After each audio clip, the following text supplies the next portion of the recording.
pemirsa, perkenalkan nama saya Asti Aulia Rizka Widya. Hari ini aku mau bacain berita yang cukup penting dan dekat banget dengan kehidupan kita, yaitu soal kesenjangan sosial. Mungkin kita sering lihat ada orang hidupnya serba cukup bahkan mewah, tapi di sisi lain masih banyak juga yang susah cari makan, sekolah pun susah, apalagi soal kesehatan. Nah, itulah yang disebut sebagai kesenjangan sosial.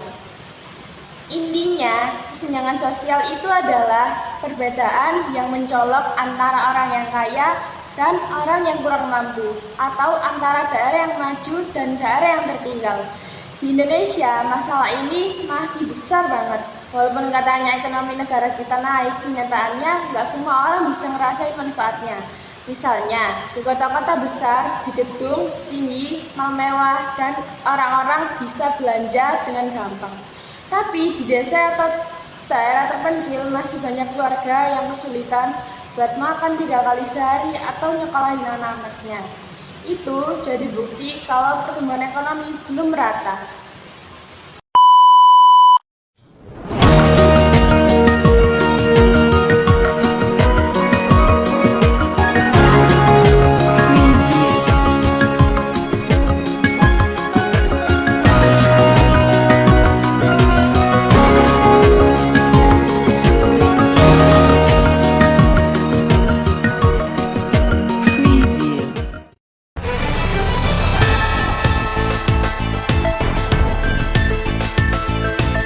Isi berita utama, judulnya kesenjangan sosial, masih terjadi di tengah ekonomi yang tumbuh.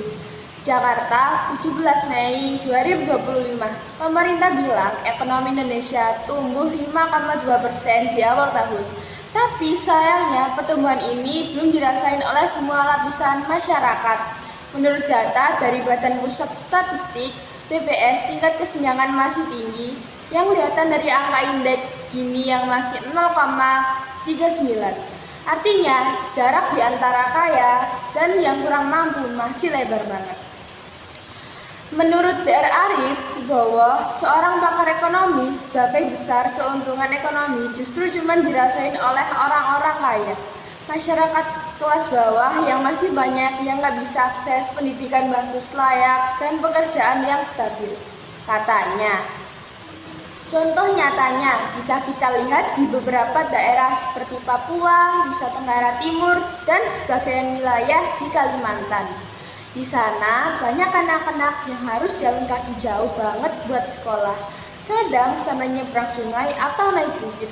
Sementara di kota, anak-anak bisa sekolah di tempat ber-AC, ada fasilitas lengkap, bahkan belajar pakai tablet. Selain itu, soal bantuan sosial juga masih banyak masalah. Gak sedikit orang yang tidak mampu justru nggak dapat bantuan karena nggak terdata. Sedangkan yang mampu malah dapat, ini bikin orang-orang makin merasa nggak adil. Jadi, walaupun kita sering dengar kabar ekonomi Indonesia makin bagus, ternyata belum semua orang loh yang bisa nikmatin hasilnya. Masih banyak banget yang hidup dalam keterbatasan. Dan ini jadi tanggung jawab kita semua, gak cuma pemerintah, tapi juga masyarakat yang luas.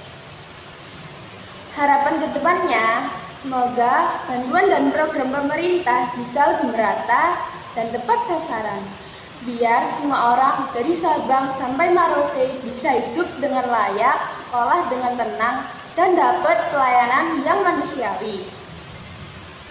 Itu tadi berita yang bisa aku sampaikan hari ini. Terima kasih sudah dengerin, semoga bisa jadi pengingat buat kita semua supaya lebih peduli sama sekitar.